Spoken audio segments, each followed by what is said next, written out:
Olá pessoal, estou aqui de novo para mais uma videoaula. Na videoaula de hoje, nós vamos falar um pouquinho sobre geografia. Então, vocês vão abrir a apostila de vocês na página 28, tá?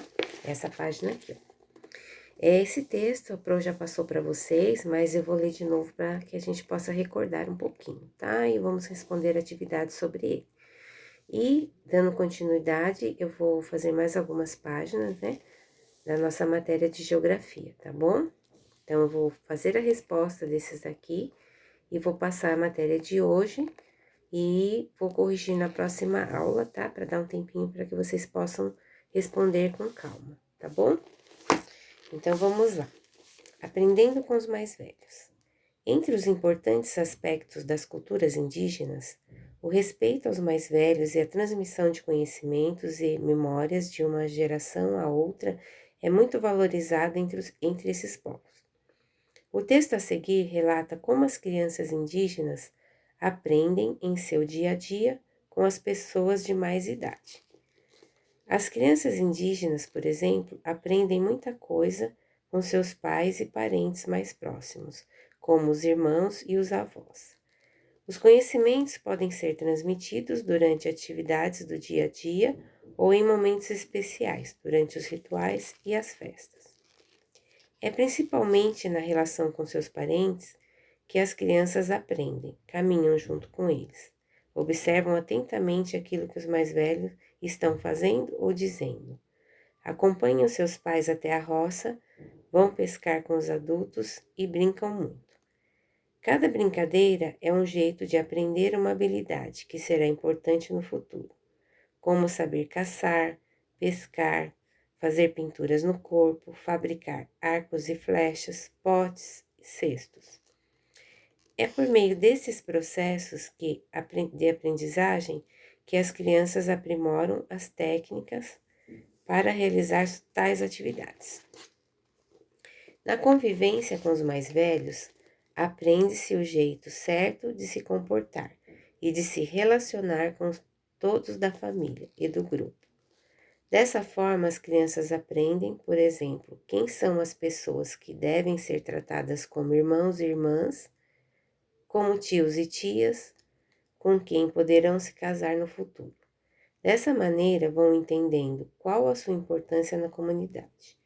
Pouco a pouco, as crianças aprendem os modos de agir, os princípios e tudo aquilo que é importante para que se tornem pessoas produtivas e participativas.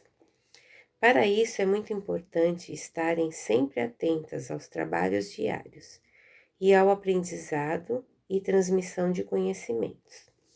Então, agora nós vamos responder esse questionáriozinho aqui, ó, na página 29, tá? Então, vamos lá. De acordo com o texto, responda as questões a seguir.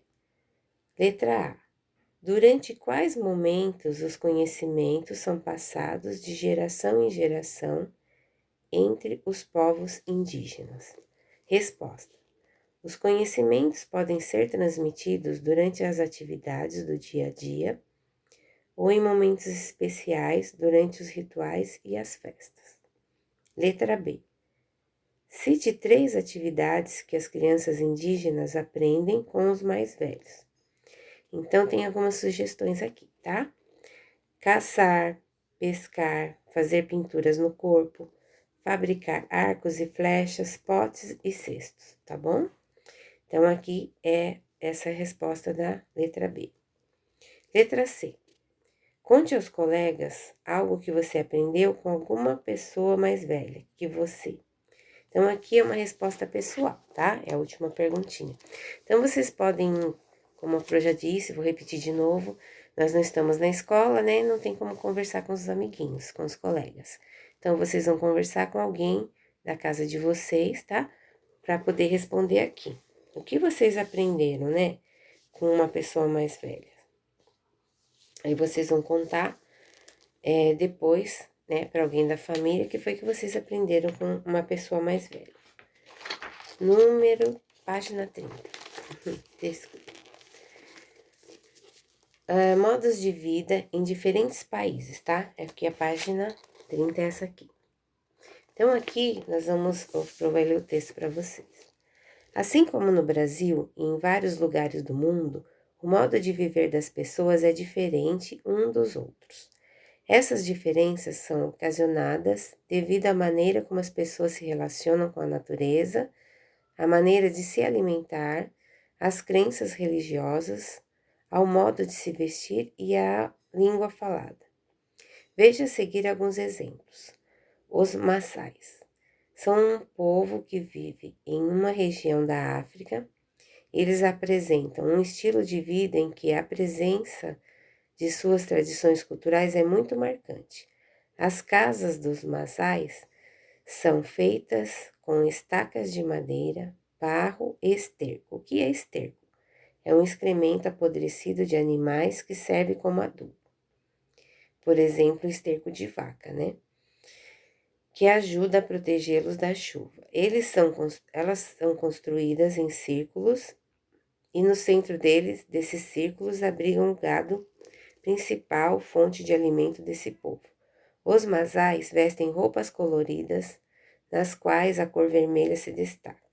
Então, nós temos aqui na primeira gravura, o homem Masai vestido com traje tradicional da Tanzânia, tá? É esse aqui, ó. Na segunda gravura, mulheres e crianças Masai no Quênia. É em outro lugar, tá vendo? Só que eles têm a mesma cultura. Agora, na Índia, a maior parte da população é praticante do hinduísmo, uma das religiões mais antigas do mundo. Os hinduístas, por considerarem o rio Ganges sagrado, realizam cultos em suas margens e banham-se em suas águas para se purificar. Eles também bebem a água do rio e depositam as cinzas de seus mortos nele. Tá vendo? Quanta gente aqui já é na Índia, ó, na beira desse rio, tá vendo? Agora aqui na página 31, nós temos a população Tuareg, no deserto do Saara, ó. Tá vendo a diferença? Já é um outro lugar, ó. Aqui é um deserto. Então, eles estão montados em camelos, tá vendo? Ó, os Tuaregs são um povo que vive no deserto do Saara, no norte da África. Tradicionalmente, são comerciantes nômades. O que quer dizer nômades? Povo que, por não ter moradia fixa, muda de um lugar para outro em curto período de tempo. Então, eles não param, eles não têm casa, eles não têm moradia fixa. Então, cada hora eles estão num lugar diferente, né? Eles são comerciantes nômades, ou seja, não têm residência fixa. Os tuaregs ficam temporariamente em acampamentos no deserto e, quando se deslocam de um lugar para outro, utilizam principalmente os camelos. Esses povos também pastoreiam alguns animais como cabras, ovelhas e utilizam túnicas longas e largas para se proteger do sol. O que quer dizer pastoreiam? Eles conduzem, guiam, vigiam, né?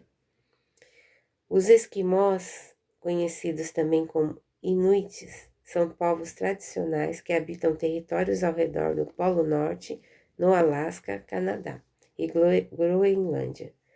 Vivem basicamente da caça e da pesca de focas, ursos e baleias.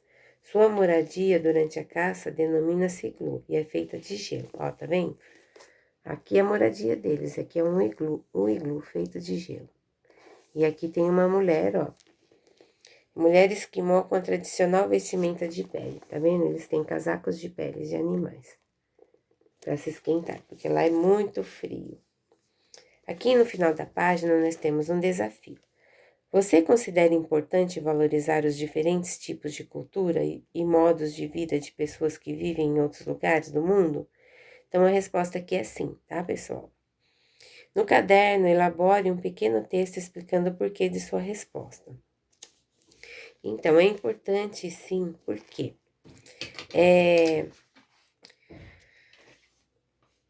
os diferentes tipos de cultura de cada país, que passa de geração em geração, é uma maneira de conhecermos o passado desses povos, né? Então, através da cultura, nós podemos aprender desde dos mais antigos, né? Dos nossos antepassados, como era a vida deles e como eles preservaram esse modo de vida, alguns costumes, até os dias de hoje, né? Então, através disso, dá para nós conhecermos desde onde veio, né, essa cultura deles, e que muitos preservam até hoje, né, a cultura desses povos. E vão passando assim para os filhos, para os netos, né? E a cultura continua, né? Até os dias de hoje. E por isso é importante preservá-las, para que as futuras gerações possam conhecer o passado desse povo, tá? Vamos para número 32. Aqui, vocês se lembram? Tinha mais um textinho aqui, né? Então, vamos lá para a nossa correção. Conhecendo os lugares e o modo de vida das pessoas por meio da internet. A Pro vai recordar de novo para vocês, tá? O texto. A rede mundial de computadores e a internet é um meio de comunicação que nos permite ter acesso rapidamente a diferentes informações sobre outros lugares, sejam eles próximos ou distantes de nós. Por meio da internet, além dos lugares, podemos conhecer em poucos minutos as paisagens de diversos lugares. Também podemos aprender sobre a alimentação, a vestimenta, a religião e as crenças, a língua falada, os tipos de moradias e o modo de vida das pessoas que vivem neles. Atualmente, um grande número de pessoas pelo mundo são usuárias da internet e para acessá-la utilizam diferentes equipamentos como computador, notebook, celulares, smartphones e tablets. Para quem não sabe, né, o que é um smartphone, eu acho que a maioria já sabe, né? São telefones inteligentes, tá? Então, aqui na primeira gravura, nós temos crianças utilizando um computador para fazer pesquisa. Tá vendo aqui, ó? E na segunda gravura, a menina acessando a página da internet por meio de um tablet. Na tela, ela observa uma apresentação musical da cultura japonesa, taiko, tambor japonês, tá vendo? Aqui já é uma outra cultura. No Japão, a cultura também é diferente, né, da nossa. Aí nós temos mais um desafio aqui. Você costuma utilizar a internet em seu dia a dia? Em qual situação? A resposta é pessoal, tá? Em sua opinião, se utiliza corretamente a internet, é útil à vida das pessoas? Justifique sua resposta no caderno. Então, essa aqui também é uma respostinha pessoal. Na página 33, nós temos aqui, ó, um espaço aqui, tá? Com a ajuda de um adulto, pesquise na internet alguma imagem que represente o modo de vida de pessoas de outros países. Pode ser algo relacionado ao tipo de vestimenta, à alimentação, aos costumes ou a outros aspectos da cultura, como festas típicas, danças, músicas, crenças e religião. Em seguida, desenhe ou cole a imagem no espaço abaixo e escreva uma legenda explicando essa imagem. Depois de concluída a tarefa, mostre aos colegas e ao professor o resultado de sua resposta. Aí vocês podem fazer aqui, tá, pessoal? Essa pesquisa, pode tirar uma foto e mandar para a Pro, tá bom? Quem não fez, né? Porque quem já fez, já até me enviaram a imagem, tá bom? Página 34. Então, agora nós vamos falar sobre uma outra matéria, tá vendo? Aqui são lugares, tem paisagens diferentes. Então, aqui a Pro já não é uma correção. Já vou passar a matéria para vocês e na próxima aula eu vou fazer a correção, tá bom? A partir da página 34.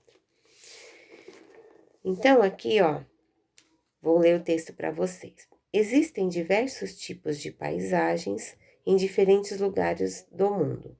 Paisagem é tudo o que a nossa visão observa em um lugar em determinado momento.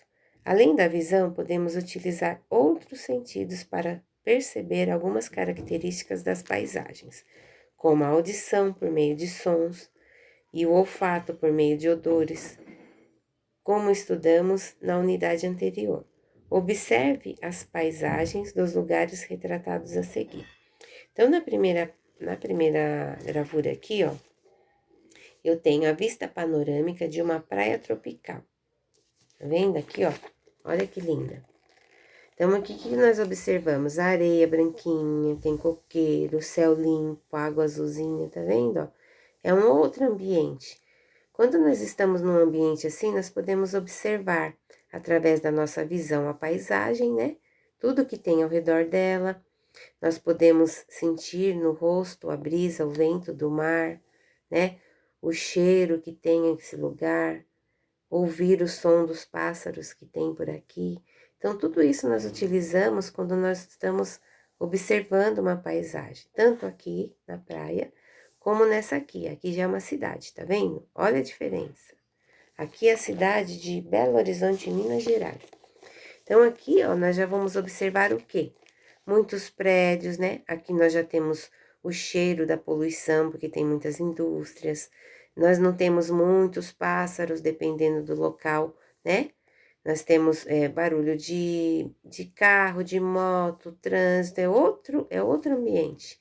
Então, olha a diferença aqui, nós sentimos um tipo de ambiente, e aqui um outro totalmente diferente, tanto visualmente como pelo odor, né?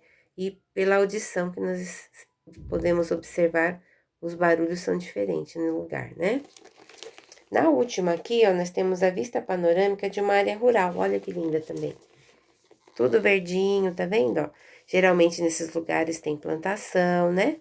É outro ambiente, então nós podemos observar coisas diferentes aqui também. Agora aqui embaixo nós temos igual ou diferente. Qual das paisagens anteriores se assemelha com o lugar onde você vive? Como você chegou a essa conclusão? Então, essa resposta vocês vão fazer no caderninho de geografia, tá?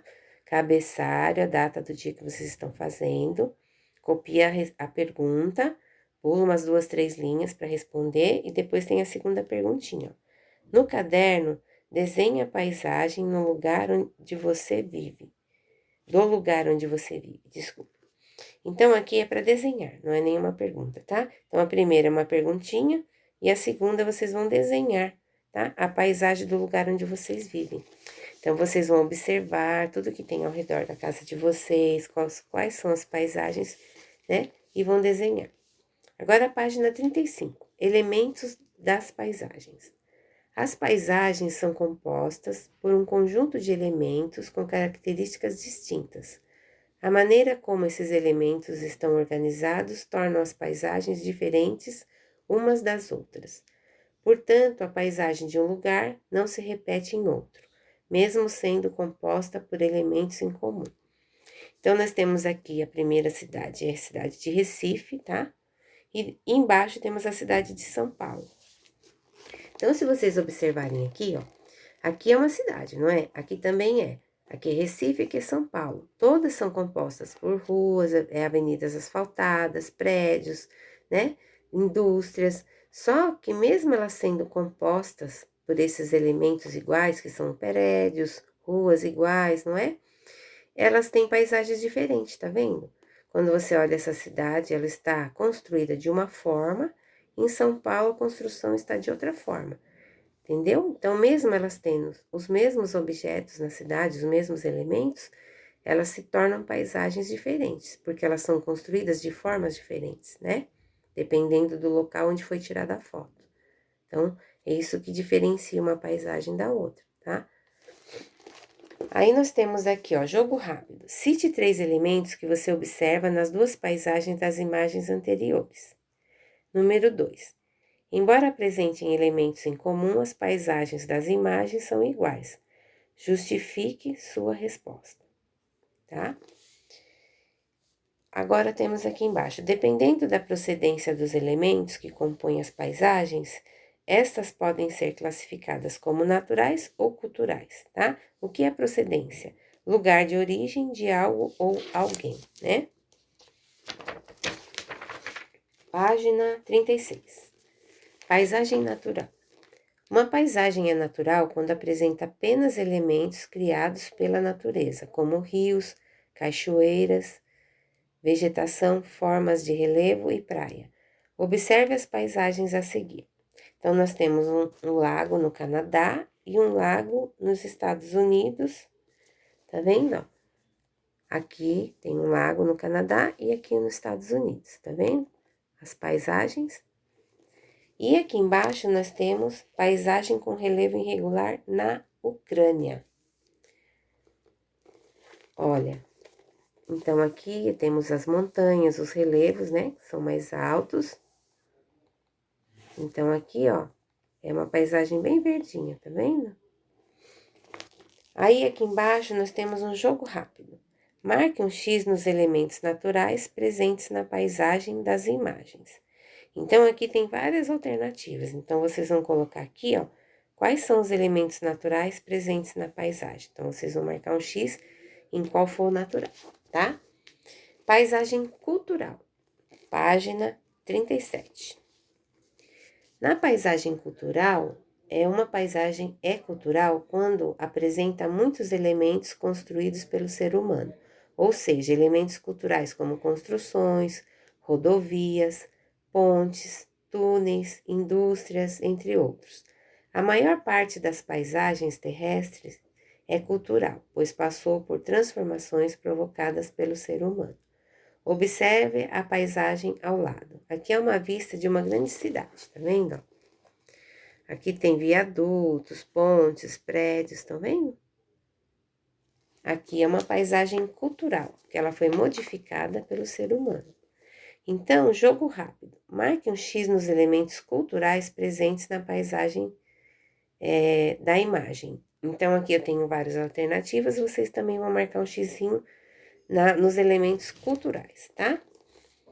Aqui nós temos, é verdade, existem paisagens que, embora sejam formadas por elementos naturais, são consideradas culturais. Isso porque surgiram não em consequência da ação da natureza, mas sim da ação do ser humano. Um exemplo é o caso da paisagem da lavoura de trigo retratada na imagem. Embora o trigo seja um elemento natural, esse gênero agrícola cresceu nesse lugar pelo fato de ter sido plantado pelo ser humano.